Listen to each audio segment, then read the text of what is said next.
day will turn into night.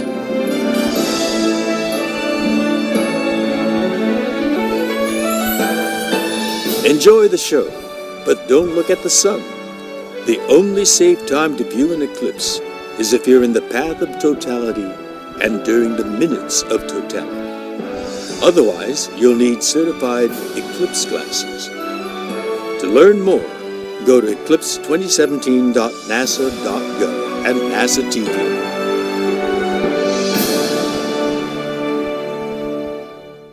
Watch NASA Television's pre-show coverage at 12 p.m. and the entire total solar eclipse coverage through the eyes of NASA at 1 p.m. Eastern, only on NASA Television. A solar eclipse occurs when the moon moves between the Earth and the Sun, blocks the Sun's light, and casts a shadow on the Earth. A lunar eclipse, on the other hand, is where the moon moves behind the Earth, so it's now the Earth blocking the Sun's light on the moon, creating a shadow on it with a red tint. The easy way to remember the difference is to remember what gets darker. With the solar eclipse, the Sun gets darker, and during a lunar eclipse, the moon does. A solar eclipse is a rare event that not many get to see, because the moon's shadow is relatively small. This limits the locations on Earth that get to see it. You have to be on the sunny side of the planet, and you have to be in the path of the moon's shadow. So, if you find your area in the path of totality one year, you've hit the jackpot, because on average, that same spot on Earth will only get to see a solar eclipse every 375 years.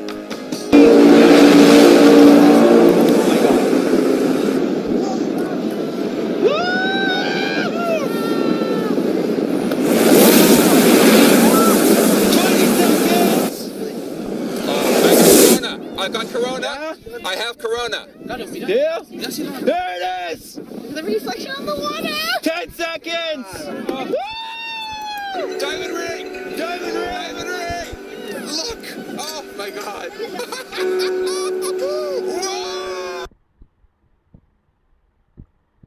Whoa! Look! Providence! Wow!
totality, a point of glistening sunlight is visible, making the moon look like a diamond ring. Then, as that drop of sunlight shines through rugged valleys on the moon's limb, tiny points of light called Bailey's beads appear like a string of beads around the vanishing edge of the sun. But best of all are the pearly white streamers that emanate all around the dark disk at totality. Scientists eagerly anticipate this eclipse for the unique science opportunities it provides. Alex Young, NASA's Associate Director for Heliophysics at the Goddard Space Flight Center in Greenbelt, Maryland, says, "This will be the first total eclipse to span the U.S. since 1918, and scientific instruments have come a long way. The event presents a perfect opportunity to shed light on phenomena such as solar flares and coronal mass ejections, or CMEs, billion-ton clouds of magnetized plasma ejected from the sun. To learn about their dynamics, researchers must study a region of the sun that reveals itself during an eclipse, the corona. Solar telescopes can create artificial eclipses using disks called coronagraphs," explains Young. Unfortunately, man-made coronagraphs also block the sun's inner corona, where CME eruptions originate. Fortunately, during a total eclipse of the sun, the moon makes a better coronagraph. At totality, the sun's inner corona appears in clear detail. Totality lasts mere minutes at any one location, but the Citizen Kate experiment will be positioning 68 identical telescopes across the country in the path of totality. The combined network will capture 93 minutes of images and will show changes in the solar atmosphere. Matt Penn, astronomer at the National Solar Observatory in Tucson, Arizona, says, "The telescopes will be operated by a variety of volunteers, ranging from middle school students to retired scientists and everyone in between." Meanwhile, NASA planes will photograph the sun, and a cadre of balloons will be floating near the edge of space to observe the eclipse. You can watch too, live from the balloons on August 21st at eclipse.stream.live.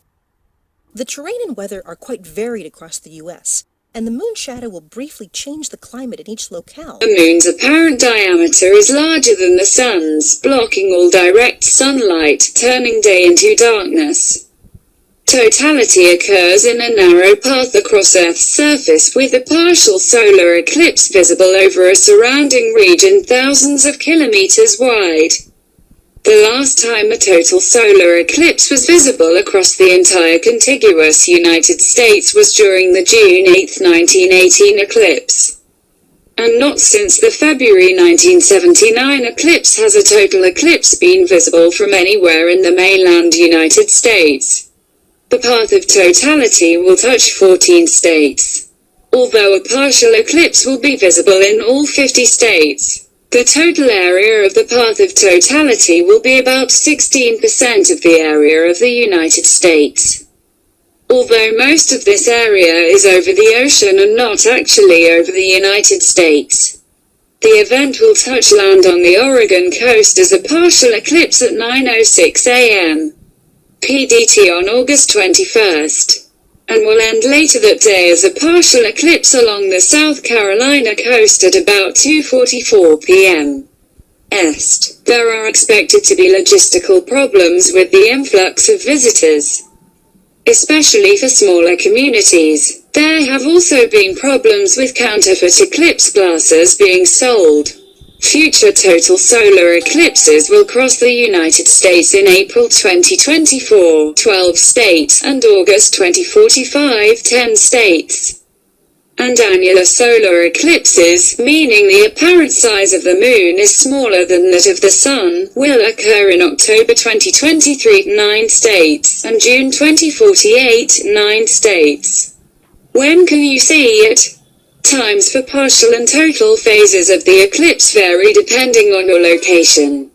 This interactive eclipse map will show you times for the partial and total eclipse anywhere in the world.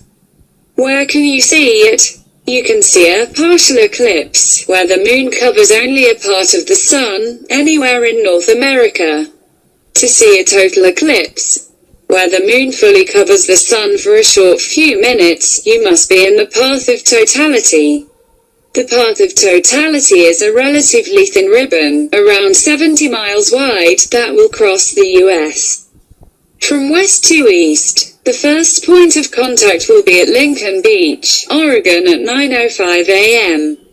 PDT. Totality begins there at 10:16 a.m. PDT. Over the next hour and a half, it will cross through Oregon, Idaho, Wyoming, Montana, Nebraska, Iowa, Kansas, Missouri, Illinois, Kentucky, Tennessee, Georgia, and North and South Carolina.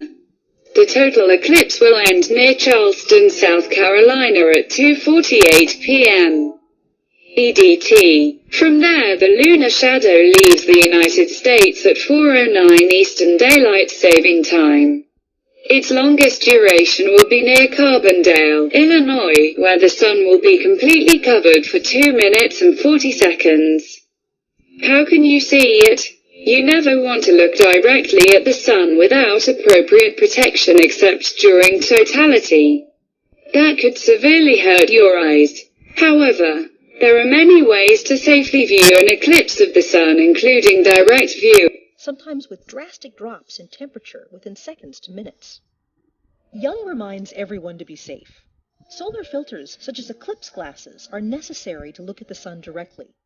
If you're in the narrow path of totality, you can safely remove your solar filter when the moon completely covers the sun.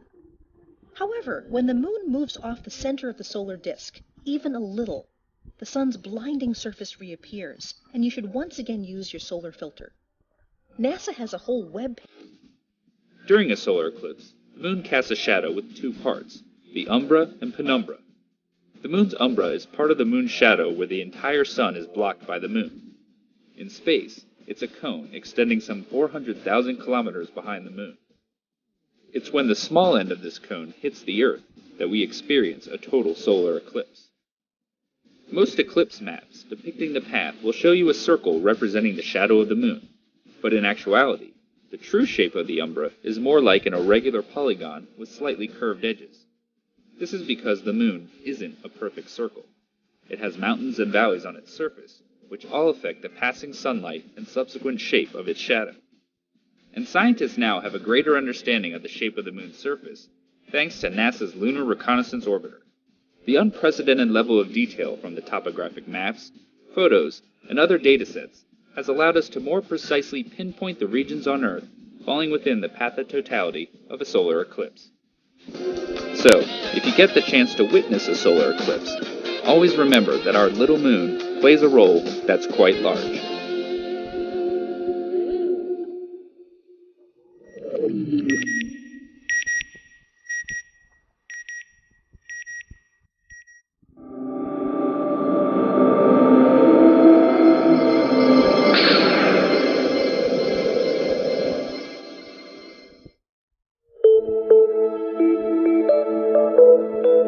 What's up for August? August 21st's total solar eclipse traces a narrow path across the nation, though most of the U.S. will see a partial eclipse. Directly in the moon's umbra, or shadow, the sky will darken as the moon passes between the sun and the earth. The temperature will drop. Scientists expect animals to behave as if night is falling. Birds will stop chirping. Cows will head toward the barn. Bats and owls might come out to eat. If, like most of us, you are not in the path of the moon's complete shadow, you can watch CNN's live stream of the event from our website, cnn10.com. Some of those who are in the path have spent years preparing for a celestial event that will last less than 3 minutes. Countdown to total eclipse, coast to coast. In its path, I leave for work. an astronomical celebrate unique for the U.S. The last time one went coast to coast here, 1918. Woodrow Wilson was president and the First World War was nearing its end. 10-sec country by the United Nations and upcoming military exercises between South Korea and its ally, the U.S. Those start today. They happen regularly and typically anger the North, which